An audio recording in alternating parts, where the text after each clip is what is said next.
Is the awareness, the primal awareness, the Chit, Chaitanya, is it an object? Actually not. To the extent that you see it as an object, it is not the ultimate awareness. The one which is seeing it as an object is the awareness. And we must not try to objectify that awareness. We have this tremendous desire, this tremendous urge to objectify. Nothing wrong with it. That's what enables the Absolute to experience itself as the universe. Oh, good, I came up with that. It's a very profound sounding sentence. But it's true.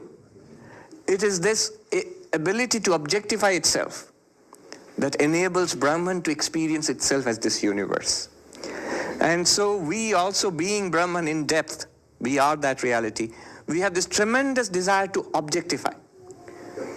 So, if it is a thing which you can see, smell, hear, taste, touch, it's real. Little more subtle. If it is something that you can think, remember. Now you see, subtle, inside.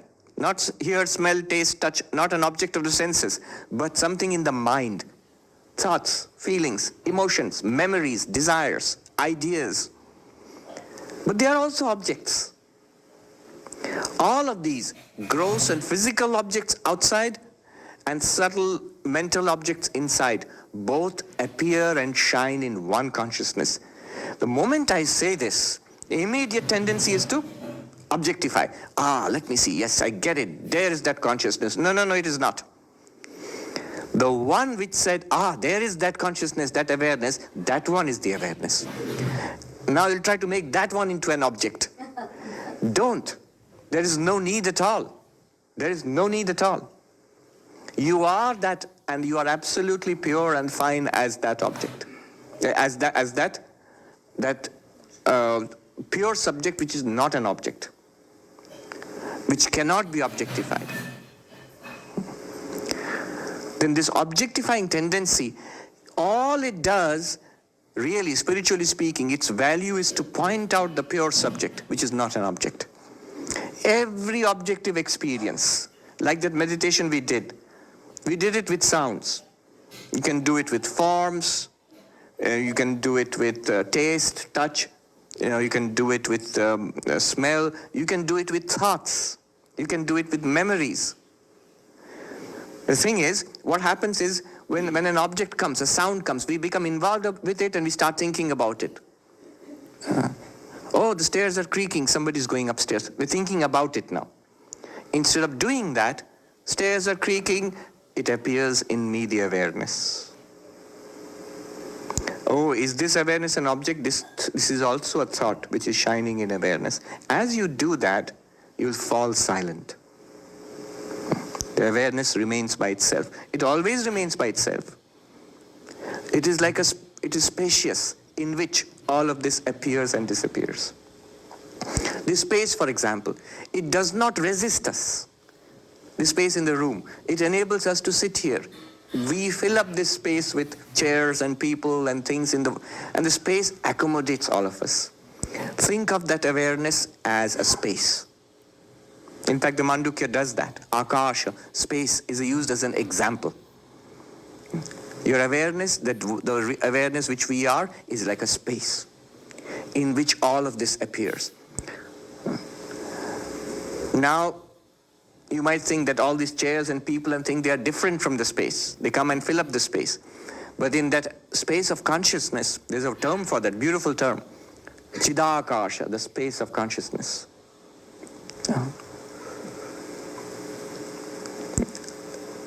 Imagine that. In that, all of these things they don't come and fill it up. They all arise from it, exist in it, and disappear. How do they arise from it, exist in it, and disappear? Just like in wood. It was a log of wood. You fashioned an altar out of it, or a table out of it, and one day it might break. It will still be wood. So the table, it arose in this in the wood. It is now shining and being used and existing in the wood. And one day, if it is no longer a table, it would have, in one sense, gone back into the wood itself. In that way, all the objects that we see, they arise in awareness. They are experienced in awareness. By the awareness. The awareness first experiences the object called mind. What is the object called mind? Thoughts, memories, ideas, desires, good and bad. It is directly experienced by consciousness. And then through the mind, it experiences a body and sensory system. And through the mind and body and sensory system, it experiences, that awareness experiences an external world. See, that awareness now becomes or appears to be a person. Stephanie. It is that one awareness. The two they're not actually two.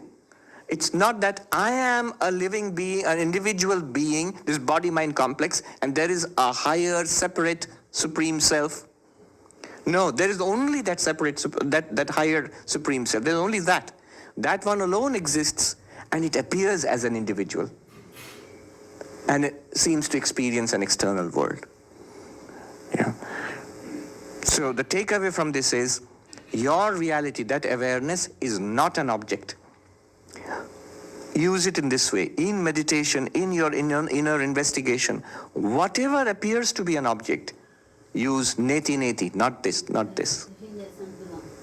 Yeah. Whatever appears is also that pure consciousness, but until one realizes that pure consciousness is oneself, keep on going inwards, subtler, the background.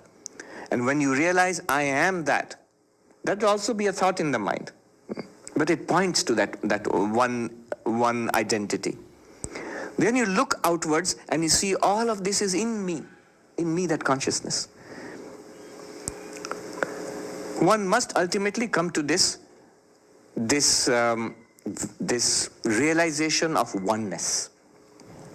You can do it in different ways. In the Mandukya Upanishad, in the Mandukya Karika, 3rd chapter, Gaudapada calls it akarpanyam, a very beautiful term. Karpanyam means smallness, pettiness, individuality, separated from others, fractured. It literally means, the Kripana word means miser. Miser. Krishna uses it in the Gita, and Upanishad it comes. The condition of being an ignorant person, the unenlightened, is the miserliness, the smallness.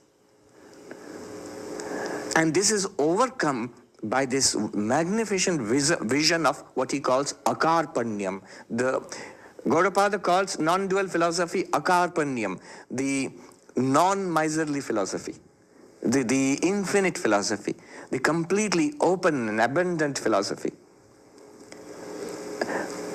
It does not have to be in the language of non-dualism. It can be. If you think, what is this world? If you think all this world is one absolute reality, Brahman, fine, that is akarpanyam, the non-miserly vision. If you think, I, the pure consciousness, am all this world, that's also fine, akarpanyam. If you think, number 3, if you think Maya, the question which we had earlier, the entire universe is an appearance of Maya in me, the pure consciousness, that's also fine. That's also akarpanyam. If you think in terms of duality, God, that God alone is appearing in all these forms, that's also fine. That's also akarpanyam. It must be one of these approaches to the universe outside, to all people, all beings, to the life of this individuality. This akarpanyam, this vast vision. Yes, that's a very beautiful way of putting it. This vast vision. In contrast to this is the vision of the unenlightened individual, where I am separate from all of you. God may or may not exist. Even if God exists, is a question of belief. I subscribe to it, and I have some kind of working faith in God, especially when I'm in trouble. Or I'm an atheist, I don't believe in God. Or an agnostic, in any case not particularly interested. Here is this real world for me outside, which I have to struggle. I have to make my way in this world, and one day this world will crush me out, body will die, maybe I'm dead and finished and gone. This is the view of the unenlightened person. This is called Kripana, the miserly view. So we must move from the miserly view to the vast view. Do it by devotion, perfectly all right. Do it by devotion. Do it by knowledge, jnana. Recognize this vastness already existing. The wave must become not only one with the ocean. Directly for the wave to become one with the ocean is difficult. Why?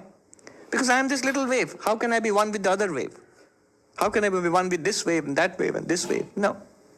Let alone the entire ocean. I'm just this much. The only way that the wave can become the ocean is if the wave realizes I am water. Think about it. The moment the realization comes, I am water, the boundaries between me, this little wave, and the next wave, and the next wave, the boundaries dissolve. What boundary is there between water and water? No boundary. Not only the boundary between me and the next wave, no boundary between me and any wave and anything in this vast ocean. I become literally the entire ocean by realizing I am water. Similarly, by realizing I'm pure awareness, everything in this universe, men and women, Hindus, Muslims, Christians, Buddhists, atheists, living beings, non-living, so-called matter, this entire physical universe, past, present, and future, they all become appearances in me, nothing other than me. This is Akarpanyam, the vast vision.